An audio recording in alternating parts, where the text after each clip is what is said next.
నా జీవితంలో సంతోషం నేను కోల్పోయాను. నేను సంతోషించి అనేకమైన సంవత్సరాలు అయిపోతుంది, అనేక నెలలు అయిపోతుంది. నా జీవితం నెమ్మది నేను కోల్పోయాను. నా జీవితం నిరీక్షణ కోల్పోయాను. ప్రార్థన చేయడానికి కూడా శక్తి నాకు లేదు. ఆరాధన చేసే శక్తి నాకు లేదు. నేను గోడకి యువత వైపు ఉండిపోయాను. దుఃఖంలో ఉండిపోయాను, నిరుత్సాహంలో ఉండిపోయాను, ఓటంలో ఉండిపోయాను, వేదనలో ఉండిపోయాను, అనుమానంలో ఉండిపోయాను, అవమానంలో ఉండిపోయాను, సిగ్గులో ఉండిపోయాను. కానీ ఈ రాత్రి నేను ఇక్కడ ఉండిపోవాలనుకోవట్లేదు. ఈ గోడ దాటి నేను అవతల వైపు వెళ్ళాలి.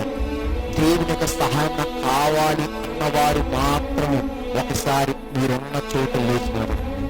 అటువంటి వారు మాత్రమే దయచేసి మీరున్న చోట లేచినారండి. అటువంటి వారు మాత్రం మీరున్న చోట లేచినారండి. అటువంటి వారు మాత్రం మీరున్న చోట లేచినారండి. దేవుని యొక్క సన్నిధానం ఒక్కసారి చేతులు పరం వైపు ఎత్తి దేవుడు చెప్పండి, దేవా ఇదిగోనయ్యా నా పరిస్థితిని చూస్తున్నాను. అయ్యా నేను గోడ యువతల వైపు ఉన్నాను. అయ్యా తండ్రి నాపై నీ దయ చూపండి. అయ్యా గోడలు దాటి అవతల వైపు రావాలని ఆశ నాకుంది.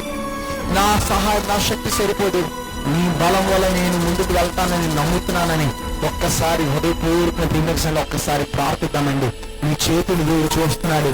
నిలబడిన మీ స్థితిని దేవుడు చూస్తుండగా ఒక్కసారి ఒక్క నిమిషం అండి, ఒక్క నిమిషం మనందరం కలిసి దేవుడి మీద ఆధారపడి దేవుడు దేవా నీ పైన నేను ఆధారపడుతున్నానని మనం చెప్తామండి. Thank you Jesus, hallelujah, thank you Jesus, thank you Jesus, thank you Jesus. అటువంటి పరిస్థితులు ఉన్నవారు నేను మీ కొరకు ప్రార్థించాలని ఆశించినట్లయితే నేను ముందుకు రండి, నేను మీ కొరకు ప్రార్థిస్తాను.